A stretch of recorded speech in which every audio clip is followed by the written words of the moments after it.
दोस्तों, आप सभी का स्वागत है विकास एकेडमी पे। आज हम लोग तराई की लड़ाई, तराई युद्ध के बारे में डिस्कशन करेंगे।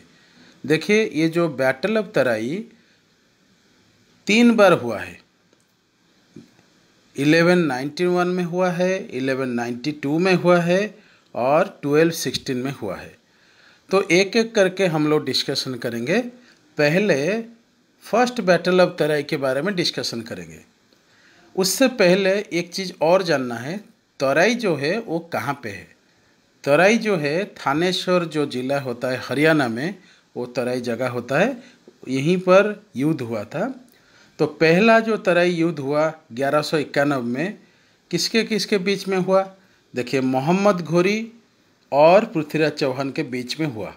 ये जो मोहम्मद घोरी हमेशा चाहते थे भारत को लूटने के लिए, और इसलिए वो अटैक कर दिए भारत को। और उसी समय पृथ्वीराज चौहान जो थे, चौहान वंश का राजा थे, वो बहुत ज़ोरदार लड़ाई किए और पृथ्वीराज चौहान ने इस पहला जो तराई युद्ध में जीत गए और बुरी तरह से मोहम्मद घोरी हार गए और भाग के चले गए कहाँ पे? अफ़गानिस्तान।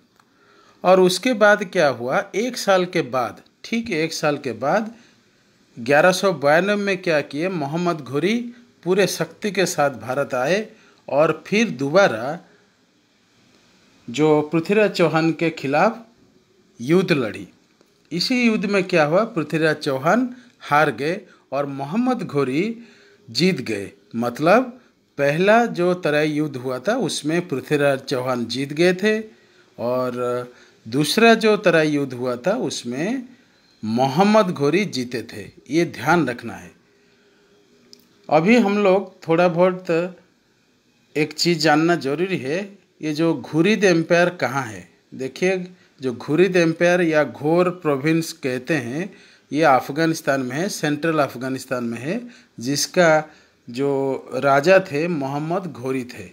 ठीक है, ये तो हो गया पहला तराई युद्ध और दूसरा तराई युद्ध।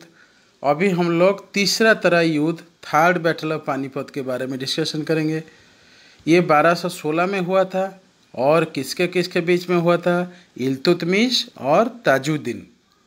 ये इल्तुतमिश कौन है मैं बताता हूँ। दिल्ली सल्तनत का जो रियल फाउंडर था वो इल्तुतमिश थे, और ताजुद्दीन जो थे गजनी का सुल्तान थे। गजनी का सुल्तान ताजुद्दीन थे और इल्तुतमिश दिल्ली सुल्तानत का रियल फाउंडर थे। उनके बीच में युद्ध हुआ और इल्तुतमिश जीत गए, और इस जीत के बाद दिल्ली सुल्तानत का जो साम्राज्य था, जो एम्पायर था, और बहुत ज़्यादा बढ़ गया। एक चीज़ और बताना चाहूँगा, जो ताजुद्दीन था, आपको ध्यान रखना है, गजनी का सुल्तान था। और एक बात है इल्तुतमिश के बारे में। देखिए, इल्तुतमिश जो है रियल फाउंडर क्यों कहा जाता है? क्योंकि इल्तुतमिश ने सबसे ज़्यादा मेहनत किए थे ये एम्पायर को बढ़ाने के लिए, तो इसलिए रियल फाउंडर है। लेकिन फाउंडर जो थे कुतुबुद्दीन ऐबक थे, स्लेव डायनेस्टी का। ये चीज़ ध्यान रखना है। दिल्ली सल्तनत का फाउंडर कौन थे? कुतुबुद्दीन ऐबक। लेकिन रियल फाउंडर कौन थे? Iltutmish.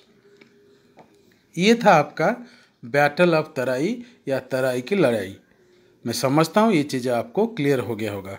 Wish you happy learning. Thank you very much.